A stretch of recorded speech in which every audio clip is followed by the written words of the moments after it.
Assalamualaikum warahmatullahi wabarakatuh. Nama saya Nur Aini Dwi Nur Fitri, kelas 11 MIPA 4, absen 28, SMA Negeri 6 Cirebon. Akan melakukan praktikum biologi transport membran, difusi, dan osmosis. Difusi adalah sebuah proses pengiriman suatu zat pelarut dan molekul yang asalnya dari area yang konsentrasinya tinggi menuju ke area yang memiliki konsentrasi lebih rendah. Sementara itu, osmosis adalah sebuah peristiwa bergeraknya molekul atau zat pelarut yang letaknya dalam sebuah larutan, yang mana larutan tersebut memiliki daya konsentrasi yang rendah dengan melewati membran semipermeabel menuju larutan yang memiliki daya konsentrasi lebih tinggi. Perbedaan antara keduanya adalah bahwa difusi dapat terjadi pada campuran apapun, bahkan ketika dua larutan tidak dipisahkan oleh membran semipermeabel, sedangkan osmosis secara eksklusif terjadi melintasi membran semipermeabel. Selanjutnya mengenai perbedaan difusi dan osmosis, apabila molekul tersebut mempunyai tingkatan kelarutan yang lebih besar dan juga permukaan membran yang lebih luas, maka akan menjadikan peresapan yang lebih cepat terjadi. Kemudian, faktor suhu juga akan mempengaruhi pergerakan dari proses osmosis.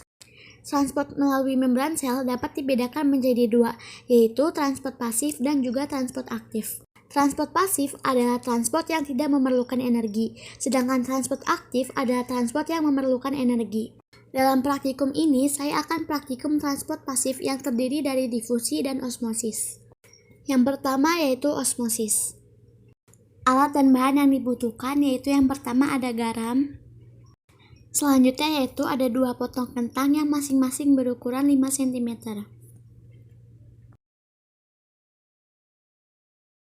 Selanjutnya yaitu 2 gelas plastik. Gelas pertama berisi air biasa dan gelas kedua berisi air garam. Masukkan 4 sendok teh garam ke gelas kedua. Kemudian aduk hingga rata. Masukkan kentang pada masing-masing gelas plastik. Pasang timer selama 30 menit dan lihat perubahan yang terjadi pada kedua kentang tersebut. Setelah 30 menit, matikan timernya lalu kita angkat kedua kentang tersebut. Kentang yang direndam pada air garam mengalami perubahan warna, yaitu warnanya mulai kuning kecoklatan. Lalu terjadi juga perubahan panjang, yaitu terjadi penyusutan yang mulanya 5 cm menjadi 4,6 cm. Kentang yang direndam pada air biasa mengalami perubahan warna, yaitu warnanya sedikit lebih putih. Lalu terjadi juga perubahan panjang, yaitu bertambah panjang menjadi 5,1 cm. Perbedaan tekstur. Kentang yang direndam dalam larutan garam, teksturnya lebih lentur dan tidak mudah patah. Sedangkan kentang yang direndam pada air biasa, teksturnya keras dan mudah dipatahkan. Kesimpulannya yaitu, kentang yang dimasukkan dalam larutan garam mengalami penyusutan, dan terjadi perubahan tekstur pada kentang yang awalnya keras menjadi lunak. Hal ini dikarenakan H2O di sekitar sel kentang lebih sedikit dibanding di dalam kentang, dan mengakibatkan sel kentang harus mengeluarkan H2O, sehingga terjadi krenasi atau pengerutan sel karena kentang kehilangan air dalam sel-selnya, sehingga sel kentang mengalami penyusutan. Yang kedua yaitu difusi. Alat dan bahan yang dibutuhkan yaitu air panas, air dingin, dan 2 teh celup. Yang pertama yaitu masukkan teh pada masing-masing gelas.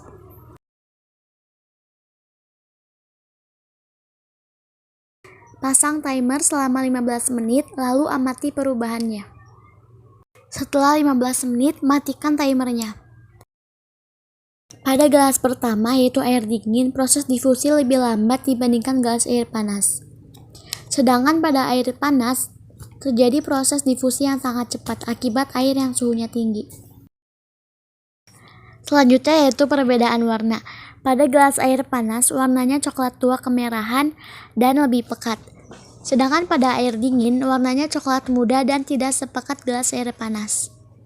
Kesimpulannya yaitu suhu sangat berpengaruh terhadap kecepatan suatu partikel dalam bergerak. Sebagai buktinya, teh celup yang dicelupkan dalam air panas akan semakin cepat terjadi perubahan warna dalam airnya, dan perubahan warnanya pun sangat pekat. Semakin tinggi suhu, maka proses difusinya semakin cepat. Begitu pula sebaliknya, semakin rendah suhu, maka kecepatan proses difusinya semakin lambat. Sekian dari saya. Wassalamualaikum warahmatullahi wabarakatuh.